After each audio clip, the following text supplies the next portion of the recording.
Money grows like trees. But is that true though?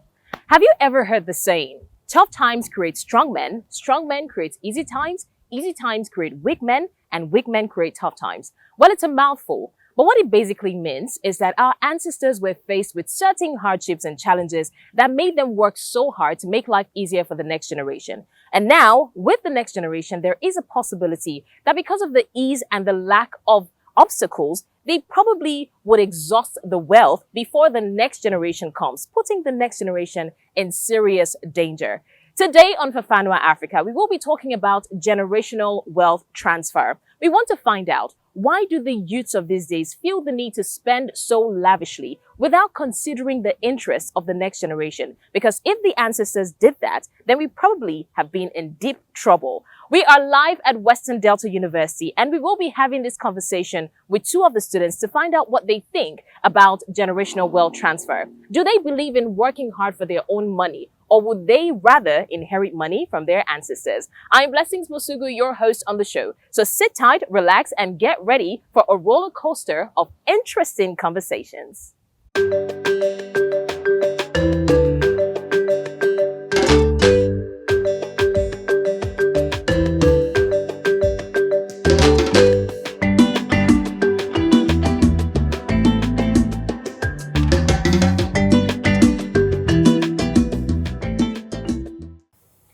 Statistics in the US has shown that 70% of people do not know how to keep wealth for the next generation. So 70% of people lose their wealth by the second generation, and 90% lose their wealth by the third. Now, translating that to Nigeria, 90% of people lose their wealth by the second and the third generation. This is a saddening statistics, but it is true. Now, if I ask any average Gen Z what they would do with $1 million, they would mention a trip to Maldives, they would mention spa dates, mention self-care, mental health assessment before they even think. That's if they think of leaving wealth for their children. So future investment, that is. So today we're going to be talking about generational wealth transfer. And I am live at Western Delta University speaking to two amazing people who will be sharing their thoughts on this. So I have with me Favor and Blessed. May we meet you? I'm a money now, Favor. A student of Western Delta University, 200 level nursing science, and I make dresses, like I sew very, very well. Nice. I make dresses, I make beads, I make hair, but not professionally. All rounder. Yeah, exactly. All right.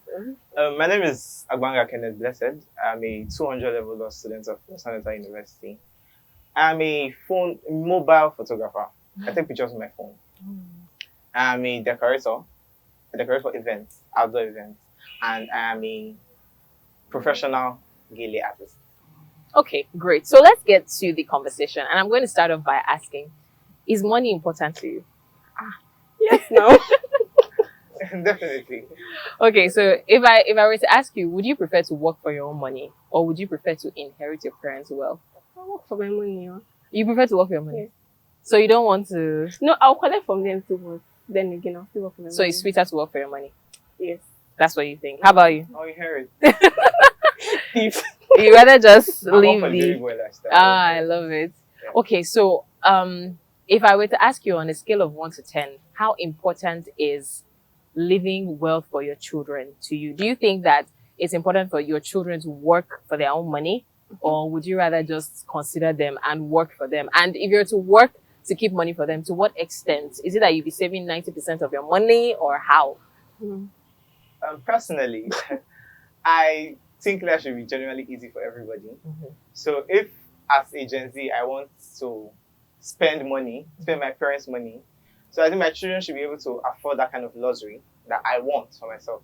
Right. So yeah, I think I should keep 80%, because I deserve to enjoy it. So I deserve the good things of life. Okay. So 80% of my life savings should be for my children. Okay. So when they come, they know, yes, my father had worked hard, and is there responsibility to work hard to maintain the wealth that I have worked for. The 20%. Yeah. No, the 80%. Okay, the 80%. Yeah. Okay, good. Okay, how about you? I won't leave out 80% for them.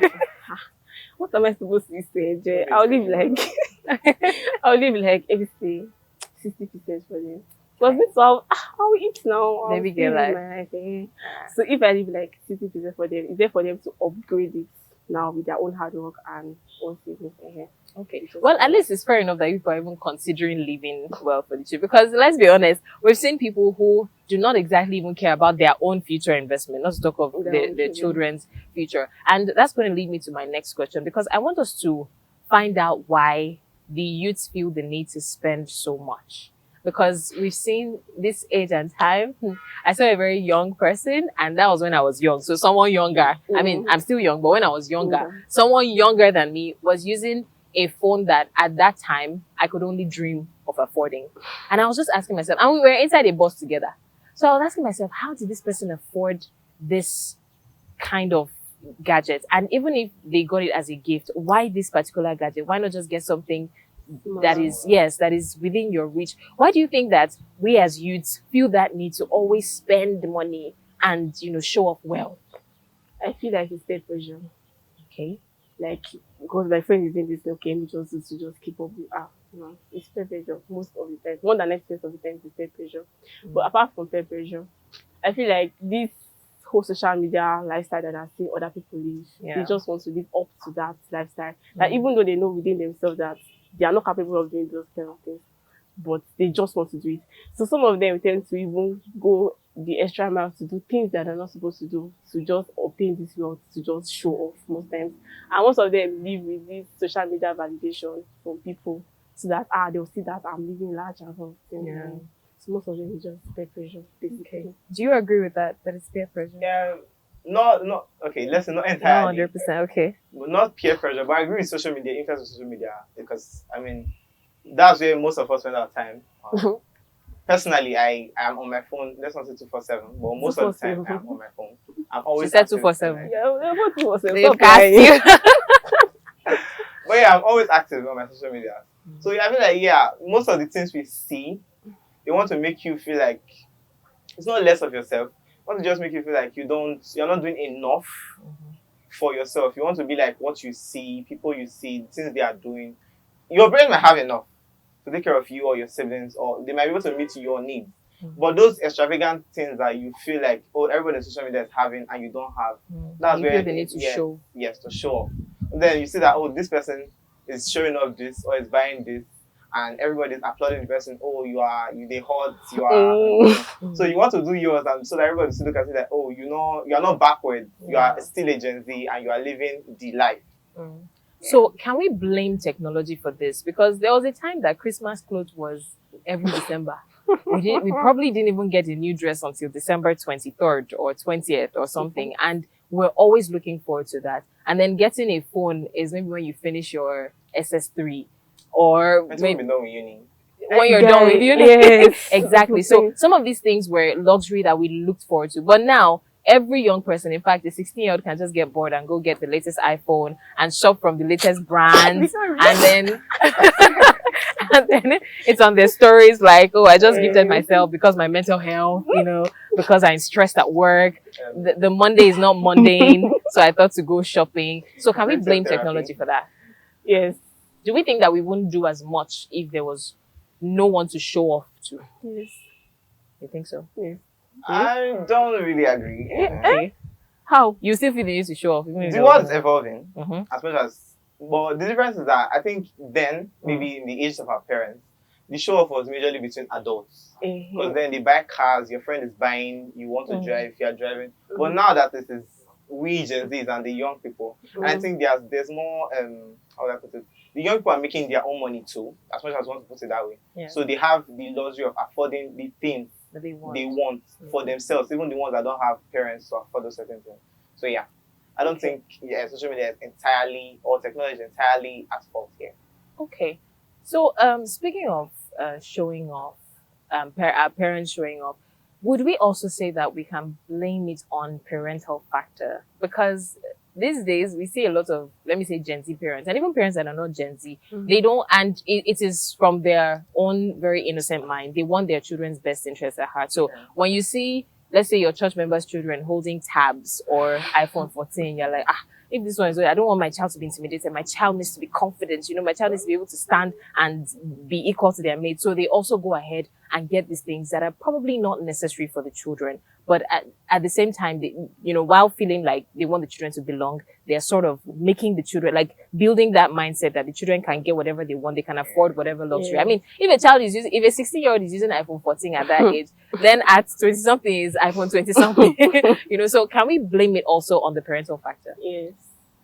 Like, there are some parents you see, because their children, they're attending this kind of school, and they are friends with some other persons that their children cannot attend. Those other people now want to fit into that lifestyle of being the same place. So boil down to them buying things for their children, just like their friends are buying for their children. They're building the mindset, yes. But it's still there for if the child does not have sense, it's still based on having sense too sharp, because you see your parents do something that is not good. You still have the right to tell them that, okay, maybe this thing you are doing now, it does not really make sense. Yeah. But Nigerian parents being Nigerian parents, they might shut you down and still keep building that mindset in their head that you can do whatever you want to do, despite whoever is there. You can shout do what you want to do. But I feel like the parents are still to be blamed. Not totally sure, but in a way, they still have a role to play in this whole situation. Okay. Do you think so? Yes, personally. For the first time. I agree, because I feel like with every growing person, the first people you come in contact with are your parents. And the way they train you is the way you come out to be. My mom, for instance, shout out to my mom. She's a very strict person. Growing up, my mom is very strict. And she taught us to be very contented with the things you have. Yeah. She's doing well for herself. We are doing well for, she gets us the basic things we need. But she also teaches you that even though you go out there, you always see people that are doing better than you are. Those people that have things that are better than you are. But the ones she can afford, if you know, okay, this is what your mom can afford for you, you definitely be contented with it and not want to do things that will make you, oh, I must get this or I must get that, and start making, maybe telling your parents or pushing them to get you so things. But Gen Z parents these days, I feel like they're not as strict as our parents. They're built different. And it's a major factor with this upcoming children. Because the parents want to give them the Gen Z experience of themselves, not to project it on the children. So that aspect of being strict with the children is not really there. Your child can come to them and say, oh, I need an iPhone 14, for instance. And you're like, okay, I'll get it for you for your birthday if you carry first. Child goes ahead, carries first, and you get the child an iPhone 14. He has no use for that phone at that particular point in time. But you get it because, you are Gen Z. It's the Gen Z era. So everything somebody's doing, you want to make your child feel among. I understand feeling among, but at some point there are some things you have to just be cautious about. Because those things are what will enable the child growing up and upbringing properly. I feel like these Gen Z parents, they're raising their children with the idea of, I don't want my child to suffer. That mindset of, I don't want my child to go through what I went through. Yeah. That's what they are just. Like, you see a 1-year-old child, they are facing the child front back. So what happens to Mof that we all know that we still make so they're raising their children with the mindset of what I went through, I don't want my child to go through. Yes, you can raise your child with that mindset, but there should be a limit to all this kind of exactly. That's even my point, because I feel like I want to raise my children in the way that by the time you grow up, you'll not be able to lack anything, basically. Like, when you come, you demand for it. Although the demand for it does not necessarily mean you just want it because your friends want it. The demand has to be something, is it conjugal? Something that I know is of importance to you at that particular point, then you can get it. Very quickly, I want us to take a break. Please just think of your thoughts. We'll be back to talk about it. You're still watching Fafano Africa. When we come back, we're talking about generational wealth transfer. Stay with us.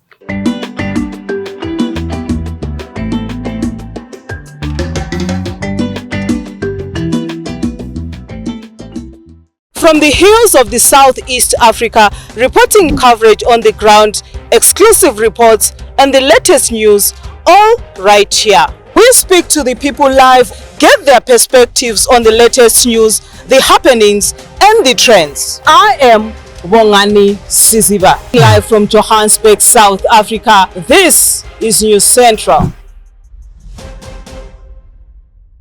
Thank you so much for staying with us on Fafano Africa. We're still talking about generational wealth transfer, and I have amazing guests with me, Favor and Blessed. And then there's Blessings. You see what I did there? But anyways, before we went to the break, I was talking about how you can convince a rich person that sees that their wealth cannot finish to work. Some of them do not. Yes, they already know that their wealth will probably get to the next generation, right? So what's the need to work? And even if the wealth is getting exhausted, there's this mindset that they cannot lack, so they don't need to work. So how do you convince such a person? Personally, I'm not a fan of convincing people, telling people what to do. I feel like you learn from experiences. Because I've been in situations whereby somebody's telling you, oh, if you do this, you're going to become a person story. And I will not say a strong-headed person, but I'm somebody who does whatever I put my mind to do. So if you say, okay, blessed, if you do this thing, the outcome is going to be bad, or you're going to regret it, or it's going to end up, you are going to end up feeling pains at the end of it. Be like, no, I'll go through with it. Then when I feel the pains, I know that, oh yes, this person, what the person said was true. Yeah. I'll come back to my senses. So I feel like with those kind of people, if the more you try to convince them, the more it seems like you are jealous or You're the bad you want to be Yeah. in their place so much that you're trying to like make them look like they're spending too much money. Or I want to reference people who squander money a lot. There are also people whose parents are very well to do and they are still working almost as hard as their parents to make money for themselves. Because people who believe that your parents' money is not your money. Not me. yeah. But I believe that your parents' money is not your money and you need to work hard for yours. So they want to reference that, oh, some people are out there spending their parents' money, squandering Nigeria's budget in a night. There are also people who are spending their parents' money still, but they are working as hard as their parents to get a name for themselves and money for themselves. Okay. So with those rich people, I don't think you can easily convince them. Maybe most times, like I said, I know of somebody that is wealthy, and I always used to tell my sister then that, oh, I feel like if this man should, not anybody's prayer, but if he should kick the bucket at any time, children are going to suffer because they are, how do I put it, they spend recklessly, and I feel like until he's out of the picture to start giving them that money, they will never learn a lesson. The ones who are, the ones who are reasonable, wise among them, will know that yes, you have to make, at least for the money your father is giving you to squander, you have to keep some, maybe start a business or save some. But the ones who are not sensible, by the time he's out of the picture, you see them suffering and scrubbing up here and there for one or two things. And then they're falling from the almighty lifestyle. Right. Okay. I want us to bring it down to the school setting now, right? They always say all fingers are not equal. And to be honest, it happens. We see some people who are the haves, like they say, and the have not. And this Nigeria economy right now is even taking away the middle class. So it's like there's the rich and the poor. But basically what I'm trying to say is, let's say in Western Delta now, there are people who, can afford a lot of things, luxury things. You see them using, what was that favor? You see them using the most recent gadgets. You see them having things easy. And then there are the others who, it's not like they're not comfortable. They are comfortable. They are okay. But that pressure that these people are putting on them, like, me too, I want to live this life. Me too, I want to. And then it's like they throw away their, home, how do they call it? Home training, out the window. But basically what I'm trying to say is, what does that do to the mindset of the ones who believe in, working hard? I want to finish school. I want to make money for my children, even if it means I'll suffer now. What does it do to their mind when they see people enjoying and then they know that these people probably are already sorted, their future is sorted. They don't need to, worry like they are worrying. How do you think that affects the mind? As a person, it's normal for you to want to be like other people, or you see people and you feel like, oh, I could have been in this position, or I could be in this position, or someday I will be in this position. But I suppose you just have to snap out of it and make yourself realize that there are some things that are not necessary to you at this point in time. You said, take my school for instance. Western Delta is quite, it's a private school. So definitely there are people from very high backgrounds. So when you see those people and they are spending maybe your entire allowance in a month, they are spending it in one night to eat. We're not even talking about club. Spending to eat in one night. And you are here, you are eating maybe 2.5, 1.5 in a day. 2.5K. No, let's bring it out to Western Delta in a day. So you start feeling like, okay, maybe your parents are not doing enough for you. But then when you come to think of it, you discover that your parents are actually trying their best. Because you could have been in any other place and maybe be spending the same amount of money they are. But here that they are paying the school fees, sending your feeding money and everything at the same time. So it's a thing of mindset. I'm not a person that is easily swayed or somebody that succumbs to peer pressure easily. But there are people that they don't even have a mind of their own. Your friend is doing this, so you want to do this. That's why most of them go out of their way to start doing things that you not normally do, home training will not let you do, Yeah. to get the money to belong to this class of people. And with these people, they always feel like once you are not in their clique, you're not in their clique. So no matter how you try to force yourself in, it's never Not there. You just want to be. Yes, they always look at it like you want to be. Yeah. Sure. Like, sorry to take you back. Those people that come from wealthy backgrounds, there are some of them that their parents will still instill these values on, like in them, to tell them that you still have to work for your money. This is my money. It's fine if I should leave some percentage for you, but at the end of the day, you have to like work for your money. There are some rich people that create or they build businesses for their children individually, like each of them. So those ones going to school now, they will know that okay, they have money for themselves, despite the fact that their parents are still sending them money. Like they have businesses or something they're doing for themselves. Some of them go ahead to like learn skills, learn some other things that can fetch them money, like online affiliates or whatever they want to do to fetch them money. So by the time they come to school, they are spending their own money as well as spending their parents' money.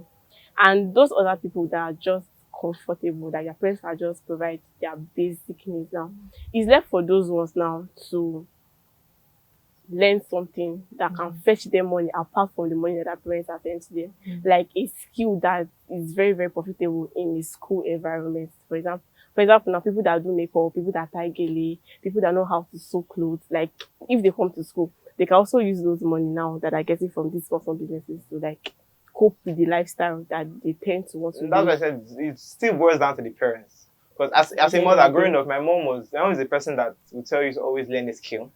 I learned skill in primary 6, I learned skill in GS3, I learned after my SS3 exam. So she always wants you to learn something that after, even if she's not there, well, anywhere you find yourself, you can still start do something it and make you'll be able to money for make a yourself. living for yourself. Even if you don't need the money for anything. Like mom will tell you, she will send you money definitely, but how cool will it be if you have your own money to spend for yourself, to get the things you need without having to put a call through at any time? As opposed to not leaving any inheritance, how about teaching them? Exactly. No, I'm coming back to you. Don't roll your eyes. I'm coming back to you. Like, I said, okay, teaching them. That's why I said most parents, we like their children to learn something while they're still alive. Like, for example, now my mom, she made it a point of duty for all of us, like myself and my siblings, to learn a skill. Like from our GS3, we learn a skill growing up. Like me, as a person, I know how to sew, I know how to make this, I know how to do a couple of things. And those things that I was like, is helping me now that I'm in school. So if the parents are alive, they will now teach them when they are still alive to do all these things. So by the time they die, and when they read the will that nothing comes to you, you still bounce back to whatever you learned. But don't you think just it's make your evil if money. you just write It's your not will and evil. there's nobody getting it? It's not evil. Okay, but so you say it's harsh, right? It's harsh. But if the parents didn't have any money, wouldn't they survive? Exactly. Then that's a totally different case. The children will know they are poor and they have to work. So you're saying it's a mindset thing. I know I have money, so where's the money? It's a mindset thing. So how do you think that's going to help them learn? Because at the end of the day, the idea is to instill That's why I that. said it always goes back to the parents. Our I parents don't suffer. it comes back to them at the end of the day. See, It comes back to the parents. My mom, in as much as she's doing well for herself and she's taking care of us to the best of her capacity, she made me. I learned tailoring. I learned professional photography. So you both can sew. Yes. I cannot. He cannot sew. It's not even. I just did learn it. But I can decorate. My mom is a decorator, so I learned that skill too. I can tie hair tie. I did not do makeup part. I don't know. For some others, I did not. But she made you learn that skill. Does not mean that at some point, maybe when she's no longer there, you cannot cope on your own. But that does not still mean that if she's leaving, maybe she's traveling abroad today or something, she should just sell all her properties. Okay, so I'm going to come back to that. She wanted to say something. I feel like your parents, while they're still alive, they should just establish you and just leave you. It's not left for you to use that money that is establishing you to either expand the business or to just kill the business. That's the point too. But as these Gen Z parents, the problem you have with this establishment of a thing is that when they say it's not even established. When they say take care of they tend to take care of themselves and ignore the children. That's why you have lots of news answers on the screen. Wow. You don't have option. Your parents don't really care about how you grow up or care about. My mom made it a responsibility that at growing up, she always tells you things you need, they are her responsibility. So no matter how grown you are, no matter how far you are from where she is, if you call her today that you need so and so thing, if she has it, she'll still give it to you. But when you start pushing the child out that you have to learn sense of responsibility, most times at a very early age, You start seeing them going into fraud, seeing people going into prostitution, just to, most times not even maybe peer pressure, just cater for themselves because parents have said, oh, take care of yourself. But You're not my problem, you're not rich my people to go concern. into fraud. Yes, they do. Rich people to do escort services. Let's not call it prostitution. they do escort, like the upgraded version, Yes. but they do it.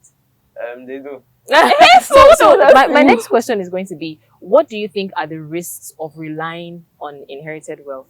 A simple question. What if, let's say, all your life you've known your dad to be this multi-millionaire, and then upon his death, God forbid, you find that he was indebted heavily. Your house was collateral, Okay. everything is gone. What will you do? What do you do? Like I said, Yeah, we Well, that's Well, different. parents, just imagine. if my mom had made me learn these certain skills, I'll know that if at all at some point she's no longer there, I'll know I'll be able to. I will have to fend for myself. Not I will be able to. I will have to, because then there's nobody else to do it for you. But when all of a sudden you just feel like the person is no longer there and there's nothing there, but you did not push this child to learn a skill, you did not encourage this child to maybe go into the business, so that when you're not there, you can maybe continue the business from where you stopped, or you did not push him to go into some kind of educational pursuit, are able to give him money. Then when you're no longer there, of course, the child will go into debt alongside with your own debt that you're owing. So, Okay. I would have loved for us to continue this conversation, but this is where we'd have to press the pause or stop button. But thank you so much for staying with us. We have talked about generational wealth transfer, and when we come back, we'll be looking into relationships and how to manage relationships as Gen Zs without, having to destroy our mental health. But thank you so much, Favor. Thank you, Blessed. It's been a very blessed and favored conversation. Thank you for joining us. Thank All right, you stay so with much. us. We'll be back.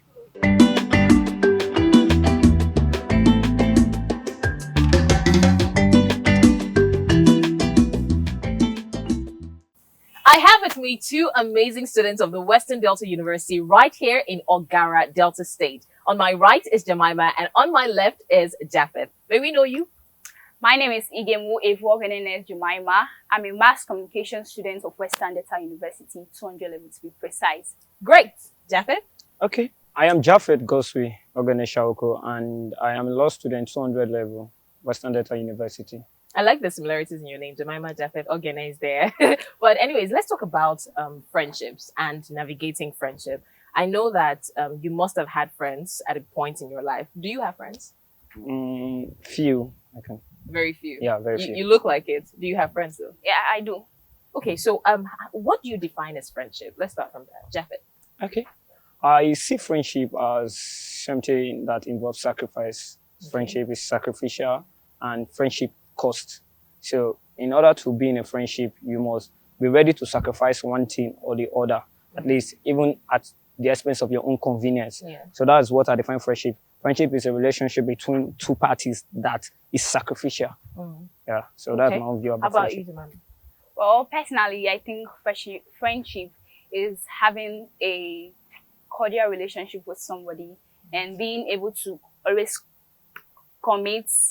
have commitments, dedication, and love, irrespective of the challenges that might come along. Because Yeah. There I are like lots that of you challenges. mentioned commit, and we're going to come back to commitment, but there's also the part of distinguishing between genuine friendship and friendship, that is not genuine. Let's just put it that way. So how do you tell, especially in the university setting? I mean, this is a new era. We're in a generation where people are hungry for friendship, but they cannot tell the difference between good friends and friends that do not have their best interests at heart. So if I were to ask you, how do you tell who is a good friend? What would you say? Okay, I would say a good friend is a person that is ready to sacrifice his or her convenience for the other party. A good friend is a good friend is a person that does not mind going through, should I call it, fire for the other party. A good friend is a person that moves with love towards the other party and wants the best for the other person, even in heart. So that's a good friend. Okay. Jemima, do you share the same opinion, or do you have something? yeah, I share something similar. A good friend will always be by your side, irrespective of the challenges, like I said earlier. A good friend is not just interested in what you have. Like, so many people make friends in the university based on what they can benefit from the other person. But I think friendship is more than that. Okay. A good friend is someone who will always be there for you, irrespective of the situation. All right, let's sit. So you'd agree with me that the essence of friendship kind of has been lost, especially in this digital age, right? I'll give an example. Now, everybody's on social media, and so many people prefer online friendships. You know, that's do things for clouds. You just want to post. For example, someone will post you on your birthday, post your picture, wish you happy birthday, but they would not message you privately. Like, they won't even say a word to you, but your picture is on their status. They're not telling you happy birthday. They're not celebrating you in person. So there's just this thing about doing things for the gram now that has, you know, kind of taken over. And because of that, genuine friendship has been lost. Do you think it has anything to do with, I mean, the emerging trend of friendship now? Do you think that technology has a role to play in how the culture of friendship has so much diminished? Yes, I think technology has a role to play because, like you said, many people, they do things now for the crowd. They do things to know what people will say. And society also has had an impact in their lives because they want to know what the society will say. What will people out there talk about? That's how they do things, and they post online to hear the outcome from people. So technology had a role to play in also influencing the kind of friendship we now have today in today's society. People now post things just to know what the world will talk about, not to maintain friendship, not to maintain cordial relationship. So technology, I agree with you. Okay, so talking about what the world will talk about, right? Do you think that the need to, let's say, belong is why so many people make friendships that are unnecessary or harmful or destructive to them, especially in school settings or even online? You see people going after, like, following the bandwagon. They want to be friends with, let's say, the happening babes in town or the happening guys. Do you think that it has something to do with wanting to belong? Of course it does. Because when, especially those that are prominent on social media, they want to be close to them, not because they want to really have a cordial relationship or a kind of a genuine relationship with them, but just because they want to feel among, they want to be prominent themselves. Yes. So with that, they tend to make friends with those people. Okay. Talking about friendships, let's talk about individuality, right? Let's individuate everyone and try and talk about it from a personal person's perspective. If I'm making friends with someone, is it not necessary for me to discover myself first, know the kind of person that I am before I make friends? Like, if I want to be friends, for example, with a loud person, and I know that I cannot tolerate, like, I like my peace and quiet, why would I go ahead to make friends with a loud person? So why do we think that people make friends with the wrong people? Is it because they have not been able to discover who they are before rushing into friendship? And it's not just friendship now, even friendship, intimate relationships, and even, you know, cordial relationship, acquaintances. A lot of times people make friends with people that they do not naturally resonate with. Do you think it has something to do with the lack of self-awareness? Okay. Yeah. Okay. Like I was saying to my colleague before now, I told her that something that inspires my apathy for friendship is because I feel like I'm a short-tempered person, and people cannot really relate with me the way I want them to relate with me. I'm a deep thinker. I think very far from the way things are happening. So everything in my life that happens is a drama to learn from. So me being a deep thinker, I might count the word somebody I call my friend offensive. I might count what he's saying offensive. So that is one of the reasons why I'm less of a friendly person to people. So many people, they go into wrong friendships and wrong relationships because they've not yet discovered the type of person they are. I hate kind of insulting words, and I hate what we call finish. That's why I like to stay in my own zone. So that is because I have understood myself. Until date, I don't belong to any kind of friendship that will warrant insult. So I believe if people try to understand themselves better before going into friendship, there will be no cause for alarm. For the little friends I have, what I do with them is that I learn to live with them in spite of their bad character, in spite of their good character. That's because I now understand that this is the type of person I am. I don't have any friends. So let's say I have these 2 or 3 friends. Should I still be quarreling with them? So I just learn to live with them. they have bad character, I learn to live with their bad character. That is, learn to flow along. So I believe people now should really try to reason the person they are before going into any friendship with another person. Okay, so Jemima wanted to say something. I'll come back to that this is who I am aspect, right? But I want to hear from Jemima first. Okay, I agree with him. People do not actually know themselves well before trying to make friends with other people. For me personally, I think I can flow with any kind of person. I'm that kind of person that adapts irrespective of the kind of character you are. Even if you are that bad, I can adjust. I'm the kind of person that even if you say insultive words to me, I will just be calm and keep quiet and all that. So I feel if you cannot condone with some certain character, then you don't have to be a friend to that person. Okay. Let's talk about this. This is how I am syndrome. It is not a bad thing, right? We all have our own individual characters, our own personal traits. But then looking at it from the friendship and relationship aspect, right? For example, you have said that you like your own peace. You do not like insultive words and things like that. Would you now say because of that? And I like that you did balance it towards the end that, I mean, you don't have friends, so you had to learn to live with the ones you have. Because a lot of people will say things like, oh no, this is who I am, or I can't be around loud people, I can't do this, I can't do that. And because of that, they alienate themselves from friends. Wouldn't you at least give the chance to accommodate people? That's one. And then give it the opportunity for yourself to also change. Because at the end of the day, you cannot do without loud people. Sometimes you be in a place and it's obviously going to be loud. So is there no place for adjustment from your own end and then from the end of the other people? And that also brings about the part of expressing yourself to your friends, because that's another mistake a lot of people make, right? You said you can adapt to a lot of people, but there's some things that you cannot condone. But most people do not mention it. For example, if I can't stand someone who lies, right? It's the onus is on me to tell them that I don't like it when people lie. But in this day and time, we do not tell ourselves the truth. We just go ahead with the friendship, and then a time comes, you get angry, you pile it up, and then you explode. So is there no room for more expression from both parties? Okay. Like I said before, the fact that I'm not friendly does not mean I'm not a loud person. At least I know I'm a lawyer, and a lawyer is somebody who talks. So I cannot be timid, and I'm studying law. So I'm a loud person. I talk a lot. But my talking is not friendship. I might make, like my mom will usually say, that I make a lot of friends today and disperse them that same day. She does not understand that my talking to them does not mean we are friends. Okay. So I cannot really say being quiet or not being able to condone loud environment is something that can, if you cannot condone loud environment and you need your own peace, you cannot stay in the school hostel.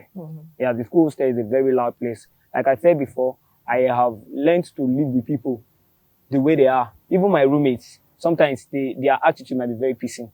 But because I have learned to live with them the way they are, sometimes when they're even doing some kind of annoying things, I just take my phone, do some reasonable things just to avoid having trouble with them. But by the time I now go into friendship with them, that we become real friends, I'll start picking offenses in each thing they do. Yeah. So that tells you that I'm your talking mate, not really your friend. Yeah. So at least with that distance, there will be respect. Okay. Yes. Yeah. So let me give an instance. Let's say there's somebody that is sort of attached to you in a way. Say you started off as study buddies, right? And then the person starts to see you as a friend, comes to visit you in your hostel, tries to talk to you every time, and you know that this person is not your friend. Like, we're just vibing, we're just reading, we're not friends.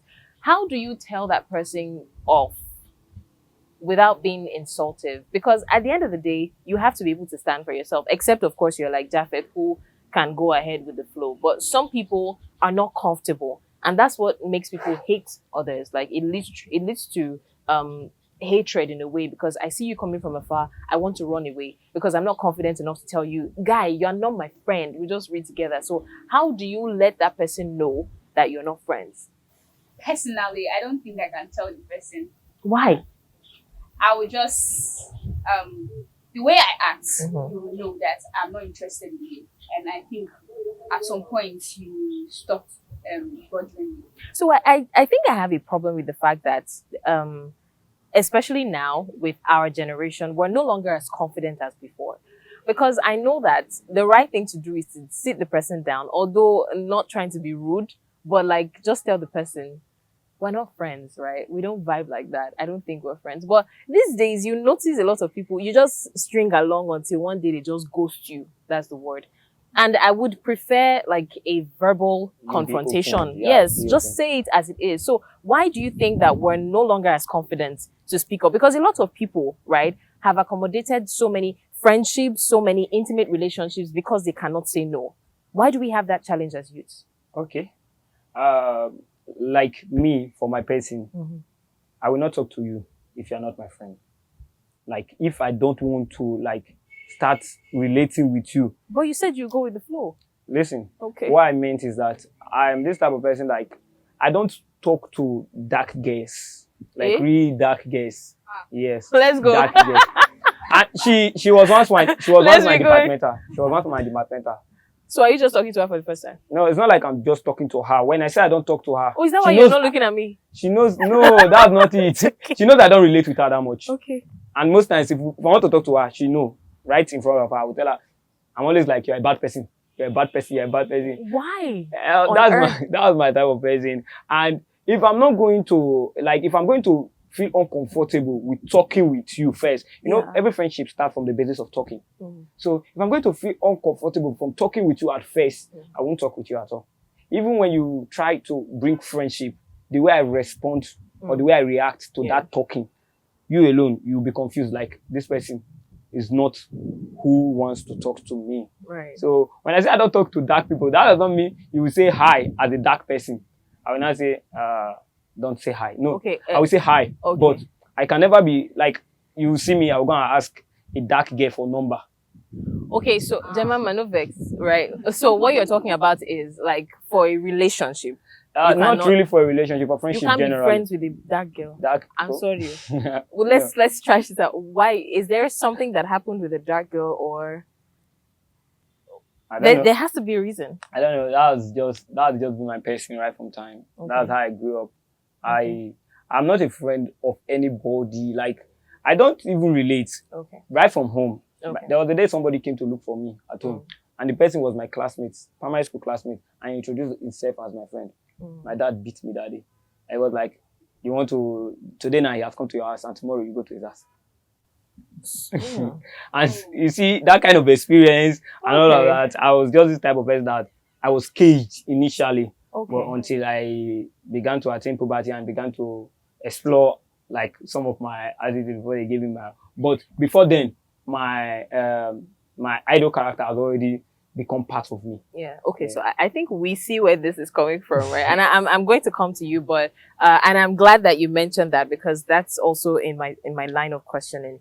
So do you think that your parental influence has something to do with the way you are now? Yes, it has. Why do you think they didn't want you to have friends in the first place? Is it because of the way they are, or is it because of something that has happened, an experience they've had, or they were just strict like that? For my mom, she lost her immediate elder brother due to friend influence. And the unsafe nature of the society today is one reason why parents don't really want their children to have any kind of friendship with who they don't know. You see, parents, they want their children to be like mama so pikin, because they feel like mama so pikin is, or they'll just say mama Emeka's son is a good behaved and a well-behaved child. So my child, like Japhet now, be like Emeka. Yeah, but because that is who they know. Yeah, but you cannot control who your children relate to, especially in a school setting where your parents are not there. Let me hear from Jemima. What do you think about this? Well, personally, according to the way I was trained, I don't think my parents allow me to make friends. Yes, they allow me to be social. I'm a very social person. So I don't think it's necessary to deprive your children from making friends. But it is necessary, though, to guide them while making friends so that they will know who to follow and who not to follow. Yes. But I don't think it's bad to make friends. It's good to be sociable. to relate with different kind of people Yeah. from different background, Yeah. race, color, even black or white, whether fair or black. I see what you did there. Okay, Japhet, do you think that if you were to, because I mean yours is a peculiar case because you have a nature, you're a reserved person, Yeah. and then your parents' influence as well, so it's Yeah. like a two in one. But do you think that if you wanted to make friends, it would be easy for you to break out of that mindset that obviously your parents have kind of infused in you about friendships? Okay. It will be very difficult because even till date, my mom is still trying to convince me to get married. That's the type of person I am. Because I have told her that all this is what you do. Because I feel like that is the type of person I am. I cannot endure for too long. And marriage is a lifetime. So commitment. Yes. I see mistakes she makes, and You're gone. my dad will endure some of them. Okay, your and I mom, see okay. mistake my dad makes that she will endure. Like the both of them are not trying to endure each other just to make sure that we don't become children of broken home. That's what she will say sometimes. Some kind of things that her father will do. Say, I don't like it, but I cannot.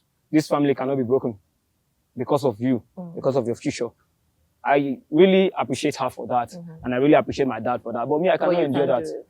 So I just feel like if I don't get married, I'll just be my own person. I'll live my life. She was talking about grandchildren. I said, okay, don't worry, you have baby mamas and you have children. But see, I will not be committed to anybody. I'm coming. Okay, so Jemima, now we have entered commitment issues, right? And we will definitely come back to talk about this, but I want to know what you think about, because now I'm seeing, I was going to ask that why is it that the young children or younger generation of these days have issues with commitment, not just intimate relationships now, even with friendships, because we just talked about ghosting each other. Like, if I see you, I don't like the way you chew, tomorrow you will not see me again. That's how Gen Zs are, right? And it's something that makes it difficult to sustain relationships. So we're going to come back to the intimate part of it, but I want to hear from you. Why do you think, aside of course the parental influence, why do you think that it is hard for the young generation to sustain a relationship, to commit to a relationship? I think not being able to persevere. Like, Why? Is it that they feel like they have so many options, like there's so many people that want to be friends with them, and or I just don't have the time for all of this. I can't deal. My mental health, you know? yes, exactly. Especially our generation, we'll be like, this person is bad. I hate this person's character. I can't cope with it. I'm out. After all, there are a lot of friends out there that I can make. Even the part of a intimate relationship, there are a lot of guys out there that are good, that are more well behaved than this one. So I'll just trash this one then. And I Find think, another. aside me, Yeah. I think everyone thinks they are perfect. That's the main issue. No one wants to say sorry. Everyone thinks they are perfect. When issues comes up in friendship, they'll just be like, you should come and apologize first. Okay. And Jemima why doesn't agree. I said, aside me, I'm the always saying sorry person. I will just say sorry, not be sorry in one shop. And sorry. But it's not No, like but you even mean it. It's not like I mean it, and it's not like I've forgiven you. I still remember what you did to me. So you just say sorry for Sorry, peace to reign. for peace to reign. I don't have body for stress. That's why I don't even have friends, first of all. So that body to call a quarrel, I don't really have it. Okay. Jemima, you don't agree. No, I don't agree. Why? Personally, there are some kind of situations that might happen. Me and my friend might have some disagreements, but I don't think I will have to expect her to come to me first to apologize, even though she's the one at fault. For me, for my kind of person, I will walk up to her. I will even start to say some kind of friendly way. Is it that because of that small thing? Let's just forget about it. Even if she's the one at fault, I'm kind of person that I easily let go of things. Like, even though they really hurt me, I easily let go and just continue the friendship. So I feel if everyone is an easygoing person, I think their relationship will last long, whether intimate or cordial relationship. Okay, very quickly, I want to ask you one question, right? Do you think that if you had access to counseling or a therapy session with all of the things you've gone through, the things your parents have kind of instilled in you, do you think your orientation towards some of these things would change? Yes or no? It was very difficult. But is there a possibility? The possibility is The chances are slim, 10 over 100. but it's there. Yeah. Okay, so one final question. I want both your responses. Now, a lot of times we have begun to see relationships as a currency. So, in the sense that, let's say both of you are friends.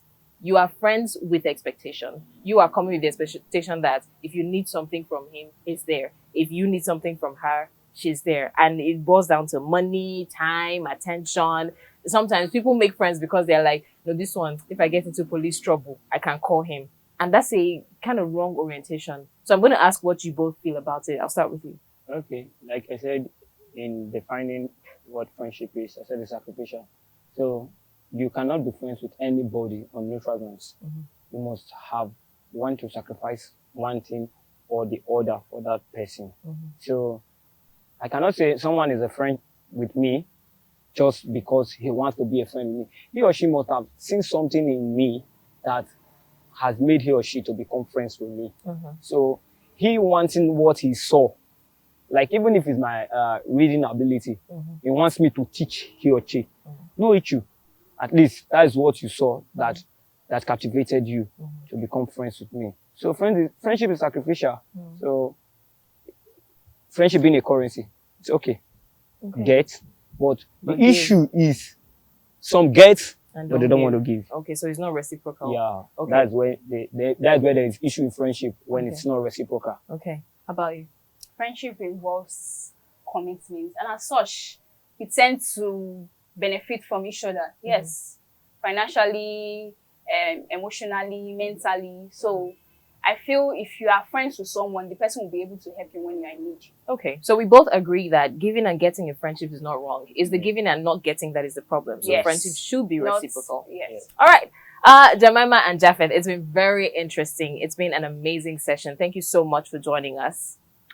Okay, as you have heard, we have seen that when it comes to friendships and relationships, a lot of things go on in the mind of the youth, and you have heard just a little about it. Does it have to do with counseling? Should we involve commitment? A lot of things, a lot of questions need to be answered. But this is where we call it a wrap right here at Western Delta University. We have talked extensively about maintaining friendships, making friends, and at the same time, managing a healthy relationship. Thank you so much for joining us on this episode of Afanua Africa. It's been an exciting episode. Join us again on our subsequent episodes as we discuss issues as they pertain to the youth. And once again, thank you to my guests, Jemima and Japheth, for doing justice to this topic. I'm Blessings Musugu. Thanks for watching. It's been Afanua Africa.